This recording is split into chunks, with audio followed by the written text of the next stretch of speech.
এই গরমের মধ্যে শেষ পাতে যদি এরকম একটু কাঁচা আমের চাটনি হয় তাহলে তো আর কোনো কথাই হবে না। এরকম সুন্দর দেখতে এবং দারুণ স্বাদের কাঁচা আমের চাটনি বানানোর জন্য সম্পূর্ণ ভিডিওটা দেখুন। খুবই সিম্পল এবং সহজভাবে বানিয়েছি। প্রথমেই আমি দেখুন এখানে দুটো কাঁচা আম নিয়ে নিয়েছি। এই কাঁচা আম দুটোকে ভালো করে মুখটাকে পরিষ্কার করে দেবো। মুখটা একটা ছুরি দিয়ে কেটে নেওয়ার পরে একটা পিলার নিয়েছি এবং এই পিলারটা দিয়ে আমের খোসাটা খুব সুন্দর করে এখন ছাড়িয়ে নিতে হবে। খুবই সহজ এবং সিম্পল, কোনো রকম এক্সট্রা মশলা বা কোনো রকম কিছু দিইনি আমি। সহজভাবে একটা সুন্দর স্বাদের চাটনি বানিয়েছি, আপনারা দেখতে থাকুন। আমটাকে পরিষ্কার করে নিলাম, একইভাবে আরেকটা আম পরিষ্কার করে নিচ্ছি। এখানে দুটো আম পরিষ্কার করে নেওয়া হয়েছে। এখন আমটাকে কেটে নেওয়ার পালা। কিভাবে কাটবেন দেখুন, ঠিক সাইড থেকে এরকম পাতলা করে কেটে নেবেন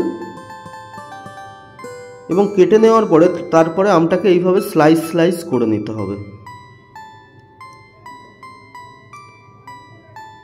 ঠিক এইভাবে স্লাইস করে নেওয়ার পরে আমগুলোকে ঘুরিয়ে নিয়ে একটু বড় সাইজের আম হলে 3 টুকরো করবেন, মাঝারি সাইজের আম হলে 2 টুকরো করবেন। আমার এখানে একটু বড় সাইজের আম ছিল, 3 টুকরো করে নিয়েছি। এবং আমের পিসগুলো দেখুন ঠিক এরম দেখতে হবে। সবগুলো আম আমার এখানে কাটা হয়ে গেছে এবং পিসগুলো ঠিক এরম সাইজের থাকবে, দেখতেই পাচ্ছেন। খুবই সহজ। তারপরে এখানে একটা ওভেনে কড়াই বসিয়ে দিয়েছি। দেওয়ার পরে এখানে আমি 1.5 কাপ পরিমাণ জল দিয়ে দিচ্ছি এবং জলটা দেওয়ার পরে জলের মধ্যে সামান্য একটু হলুদ দেবো। হলুদটা দেওয়া স্কিপ হয়ে গেছে, ভিডিওতে দেখাতে পারিনি। তারপরে সামান্য একটু লবণ দিচ্ছি। লবণটা দেওয়ার পরে একটু গুলিয়ে নেওয়ার পরে তারপরে জলটা যখন একটু গরম হয়ে আসবে আমগুলো দিয়ে দিচ্ছি। এই আমটা দেওয়ার পরে আম কিন্তু সিদ্ধ হতে বেশি সময় লাগে না, কাঁচা আম খুব তাড়াতাড়ি সিদ্ধ হয়ে যায়। এইভাবে 3 থেকে 4 মিনিট রাখবেন, দেখবেন আপনাদের ভালোভাবেই সিদ্ধ হয়ে গেছে। যখনই দেখবেন একটু ট্রান্সপারেন্ট হতে শুরু করেছে তখনই বুঝবেন যে আমটা প্রপারলি সিদ্ধ হয়ে গেছে। তারপরে একটা ছাঁকনি দিয়ে আমগুলোকে খুব সুন্দর করে হালকা হাতে তুলে নিন। একটু জল ঝরিয়ে তুলে নেবেন। খুবই সহজ। আমি এখানে জল ঝরিয়ে একটা ছাঁকনি দিয়ে তুলে একটা বোলের মধ্যে রাখছি। তারপরে ওই কড়াইতে আমি এখানে 1.5 কাপ পরিমাণ চিনি দেব। প্রথমে 1 কাপ দিলাম, তারপরে 1/2 কাপ চিনি দেব।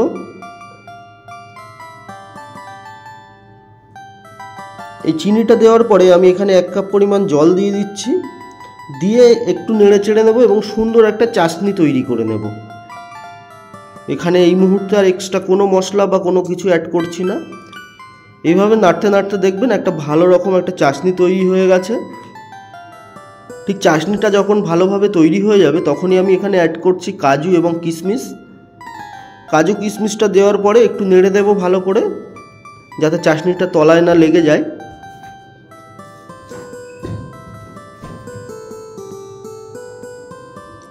একটু সময় নিয়ে একটু নেড়ে দিতে হবে। 2 থেকে 3 মিনিট পরে দেখবেন কিশমিশগুলো ফুলে গেছে। তারপর এখানে সিদ্ধ করে রাখা আমটা দিয়ে দিলাম এবং এই আমটা দেওয়ার পরে একটু হালকা হাতে প্রথমেই নেড়ে দেব। নাড়তে নাড়তে দেখবেন চাশনিটা আরও গাঢ় হতে শুরু করেছে।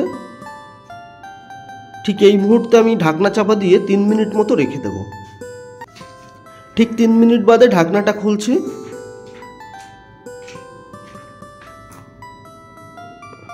তারপরে ওপর থেকে সামান্য একটু লবণ দিচ্ছি স্বাদটাকে ব্যালেন্স করার জন্য, দিয়ে একটু নেড়ে চেড়ে নিচ্ছি। এই চাটনিটা বানানো খুবই সহজ এবং সিম্পল। এখানে চাটনি আমার রেডি হয়ে গেছে। তারপরে ওপর থেকে একটু ভাজা জিরে গুঁড়ো দিয়ে দিচ্ছি, দিয়ে একটু নেড়ে চেড়ে নেব হালকা করে এবং তারপরে এটাকে নিয়ে সার্ভ করুন। হয়ে গেল আপনার চাটনি রেডি। এই চাটনিটা কোনো রকম মশলা ছাড়াই করেছি এবং দারুণ স্বাদ। মশলা দিয়েও এত স্বাদ হয় না। এই চাটনিটা একবার হলেও বানিয়ে দেখতে পারেন। কাঁচা আমের যে এত সুন্দর একটা চাটনি হয় সেটা না বানালে বুঝতে পারবেন না। এবং ওপর থেকে একটু আনার দানা বা বেদানা দিয়ে দিচ্ছি যাতে দেখতে সুন্দর হয়।